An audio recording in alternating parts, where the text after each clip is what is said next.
السلام علیکم۔ آبجیکٹیویٹی and analysis میں خوش آمدید۔ میں ہوں مجیب الرحمن۔ خواتین و حضرات، آج جس حوالے سے میں بات کرنا چاہتا ہوں وہ معاملہ تھوڑا سا لیٹ اس پر بات کرنے لگا ہوں، لیکن اس کا ہرگز یہ مطلب نہیں ہے کہ یہ پاکستان کے پولیٹیکل سینیریو سے کوئی ارریلیونٹ مسئلہ ہے یا ارریلیونٹ بات ہے۔ معاملہ کیا ہے؟ معاملہ یہ ہے کہ پاکستان آئی ایم ایف اور امریکہ کے قرضوں کے چنگل میں کس طرح پھنسا، اور پاکستان کی ماضی کی صورتحال کیا تھی اور موجودہ صورتحال کیا ہے، اور مستقبل میں اس حوالے سے پاکستان کا سینیریو جو ہے وہ کیا ہو سکتا ہے۔ تو سب سے پہلے بات کرتے ہیں کہ پاکستان جو کہ ایک ایسا ملک تھا جو ایک وقت میں قرضے دینے والا ملک تھا، وہ قرضے دینے والے ملک سے نکل کر قرضے لینے والا ملک کیسے بنا۔ تو آج یہ ہمارا موضوع گفتگو ہے اور اس حوالے سے ہم بات کریں گے۔ تو سب سے پہلے ہم تذکرہ کرتے ہیں کہ پاکستان اپنی جب سے اس کا رکن بنایا آئی ایم ایف کا، تب سے لے کر آج تک پاکستان تقریباً 22 دفعہ آئی ایم ایف کے پاس جا چکا ہے بیل آؤٹ پیکج کے لیے۔ سب سے پہلی دفعہ پاکستان جو وہ 1958 میں آئی ایم ایف کے پاس گیا اور اس کو سٹینڈ بائی قرضہ ملا۔ سٹینڈ بائی قرضہ ایسا ہوتا ہے کہ جو انسان وہ سہولیات کے لیے ہوتا ہے اور جلد از جلد اس کو تقریباً واپس کرنا ہوتا ہے، تو یہ ہوتا ہے سٹینڈ بائی قرضہ۔ اس کے بعد پھر کیا ہے کہ وقتاً فوقتاً پاکستان آئی ایم ایف کے پاس جاتا رہا۔ 1965 میں بھی گیا جنگ کے بعد، اور پھر اس کی اور 71 کی جنگ کے بعد جب پاکستان کو دو لخت ہوا، پاکستان مشرقی پاکستان الگ ہوا، تب بھی لینا پڑا، اور پھر 90 کی جو دہائی تھی اس میں، اور پھر آج تک اس کو بار بار آئی ایم ایف کے پاس جانا پڑتا ہے۔ تو ہم اگر ایک بات تو اس کا جائزہ یہ لیں کہ پاکستان جو کہ ہر بات میں انڈیا کی نقل کرنے کی کوشش کرتا ہے اور انڈیا سے کمپیریزن کرتا ہے، تو اگر ہم ایک کمپیریزن یہ بھی دیکھیں کہ 90s کی دہائی میں جب پاکستان اور انڈیا کے جو مسائل تھے، اکانومی کے، معیشت کے جو مسائل تھے، وہ تقریباً سملر قسم کے تھے، لیکن انڈیا نے کیا کیا، وہاں پہ ایک ایسا شخص، ایک ایسا آدمی تھا جو کہ ایک ماہر معاشیات تھا اور ایک ٹرو اکانومسٹ تھا۔ اس نے کیا کیا، اس نے یہ فیصلہ کیا کہ ہم انڈیا کی جو معیشت ہے اس کو اپنے بل بوتے پہ اس مشکلات سے نکالیں گے۔ لیکن کیا ہوا، جب کہ پاکستان جو تھا، انہوں نے بڑے فخر سے آئی ایم ایف کے پاس جانے کا کہا اور یہ تاثر دینے کی کوشش کی کہ شاید ہم آئی ایم ایف کے پاس جا کر ہماری معیشت جو ہے وہ سدھر جائے گی اور بحال ہو جائے گی، لیکن معاملات جو ہیں وہ الٹ نکلے، اور وہ جو ایک غیر سیاسی قسم کا شخص جو تھا، اس کو جب وہ وزیر خزانہ تھا، اس وقت جب اس نے اکانومی کو ایک مشکل صورتحال سے نکالا، تو انڈیا کے لوگوں نے اس کو پھر بعد میں پرائم منسٹر بھی بنایا، تو اس کا نام منموہن سنگھ۔ اب ذرا اس موضوع پر آتے ہیں، اس بات پر آتے ہیں کہ آئی ایم ایف کے پاس جانے کے نقصانات کیا ہوتے ہیں اور اس کے اثرات کیا ہوتے ہیں۔ تو یہ بہت سمپل بات ہے، آپ سب کو پتہ ہے کہ پاکستان جو ہے ایک اکنامکلی بڑا انسٹیبل ملک ہے، اور اس میں معاشی استحکام جو ہے ایک بہت بڑا مسئلہ ہے، تمام حکومتوں کے لیے رہا ہے، اور معیشت کو سنبھالنا اور کنٹرول کرنا اٹس اے بگ چیلنج۔ تو معاملہ کیا ہے کہ اب جب بھی پاکستان جو ہے آئی ایم ایف کے پاس جاتا ہے، تو آئی ایم ایف جو ہے بڑی سخت شرائط کے ساتھ پاکستان کو وہ قرضہ دیتا ہے، اور ان شرائط پر پورا اترنا اور ان شرائط کو مکمل کرنا بڑا مشکل کام ہوتا ہے۔ اور آپ سب کو پتہ ہے ساری چیزوں کا کہ پاکستان میں مہنگائی جو ہے آئے روز بڑھتی جاتی ہے۔ تو اس کی وجوہات کیا ہوتی ہیں؟ اس کی وجوہات میں ایک وجہ یہ بھی ہوتی ہے کہ آئی ایم ایف جب قرضہ دیتا ہے تو وہ پاکستان کو اور اداروں کو یہ ایک اس طرح سے انسٹرکشنز دیتا ہے کہ آپ لوگ یہ قرضہ تو لیں، لیکن اس کا جو اس کے لیے آپ کو کرنا یہ پڑے گا کہ آپ مہنگائی کریں، ٹیکس اضافہ کریں اور ساری چیزیں یہ کریں۔ تو ابھی آج کل جو پیٹرول کی قیمت بڑھی ہے اور باقی سب چیزوں میں، اور پچھلا جب منی بجٹ جو پیش ہوا تھا، تو پاکستان نے اس میں جو ایک 700 بلین روپے کی جو ٹیکس ایگزیمپشن تھی، وہ ٹیکس ایگزیمپشن یہ تھی کہ پاکستان میں کچھ چیزوں پر ٹیکس کی رعایت تھی، ٹیکس کی چھوٹ تھی، لیکن آئی ایم ایف نے کہا کہ وہ بھی آپ ختم کریں۔ تو 700 ارب کی بجائے پاکستان نے تقریباً 300 ارب کی جو ٹیکس ایگزیمپشن، جو ٹیکس کی رعایت تھی، اس کو کسی نہ کسی طریقے سے ختم کیا اور اس کو کمپنسیٹ کیا۔ تو یہ اثرات ہیں بہرحال، اور ٹیکس جو ہے ہیوی ٹیکسز جو ہوتے ہیں وہ عوام کو پے کرنا پڑتے ہیں۔ اور یہاں یہ بات کرنا بھی دلچسپی سے خالی نہیں ہے کہ پاکستان یا غریب ممالک جتنے بھی ہیں، جب بھی وہ ٹیکسز لیتے ہیں یا ٹیکسز نہیں، جب بھی قرضہ لیتے ہیں آئی ایم ایف سے، تو امریکہ اور آئی ایم ایف کا ایک اپنا ایک گٹھ جوڑ ہے زبردست قسم کا، اور ایک ان کا طریقہ واردات ہے کہ وہ ڈیولپنگ کنٹریز کو ٹریپ کرتے ہیں مختلف طریقوں سے، مختلف ہیلوں بہانوں سے۔ اور ٹریپ کس چیز کے ذریعے سے کرتے ہیں؟ ہیوی لونز یا ڈیٹس کی صورت میں۔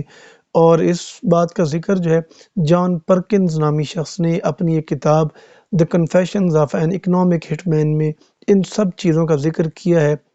اور جان پرکن جو تھا وہ ایک امریکن، ایک آئی ایم ایف کے اندر ہی رہنے والا ایک آئی ایم ایف کا بینکار تھا، اور بہرحال اس کا ایک ضمیر جو ہے کسی وقت میں آ کر جاگا، تو اس کو احساس ہوا کہ کیوں نہ میں حقائق بیان کروں۔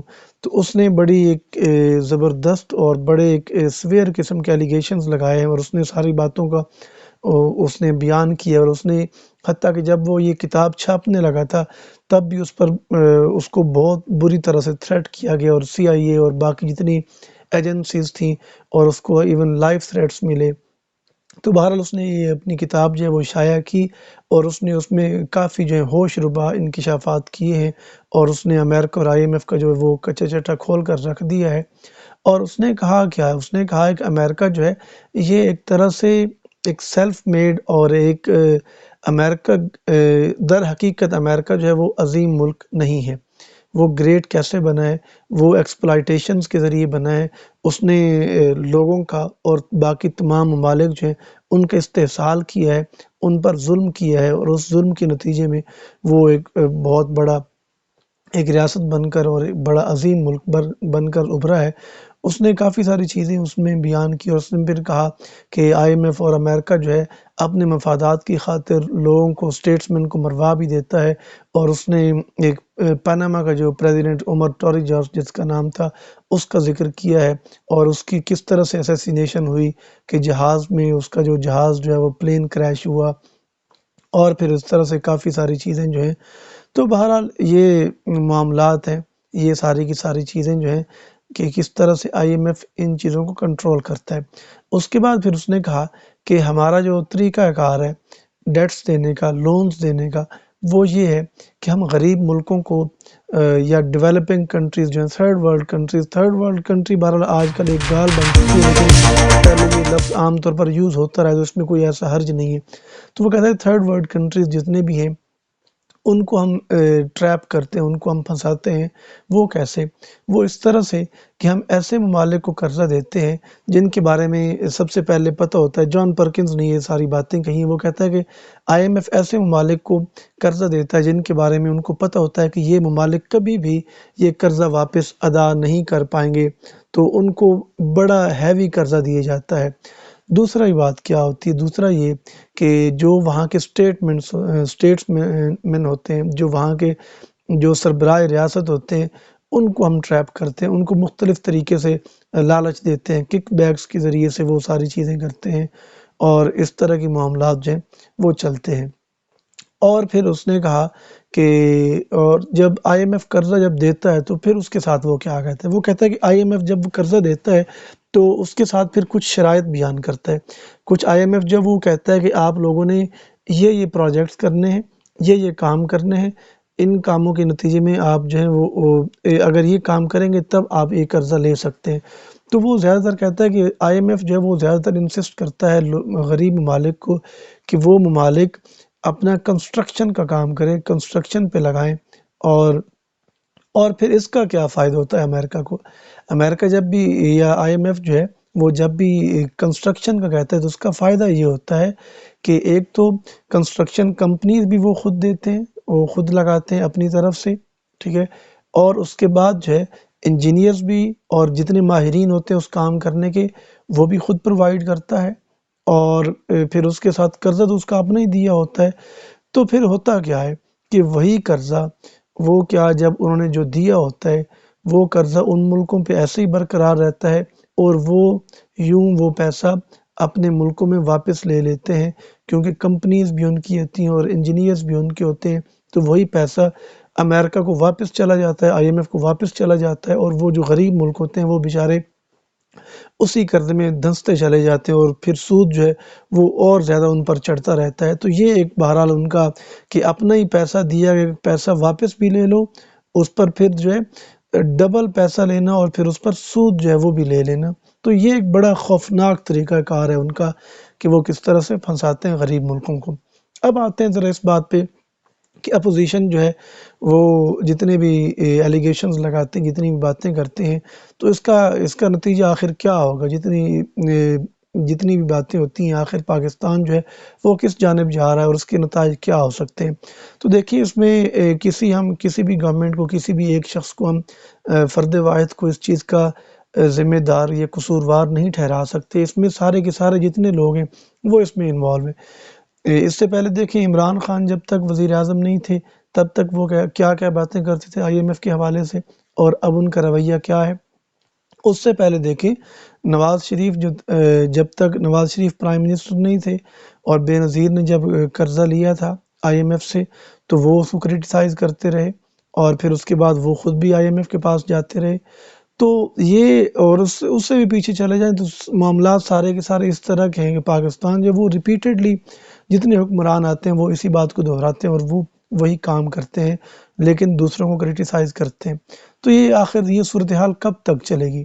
آخر کب تک ایسا ہوتا رہے گا کہ پاکستانی عوام جو ہے، اور دیکھیں جو اپوزیشن جتنا بھی اب یہ مہنگائی کا جو رونا رو رہی ہے، ان کو عوام سے کوئی لینا دینا نہیں ہے، ان کو لوگوں کی ان کے دلوں میں کوئی محبت نہیں ابھری ہوئی کہ لوگ ان کو بڑے پیارے ہیں اور لوگوں کی خاطر وہ نکل رہے ہیں۔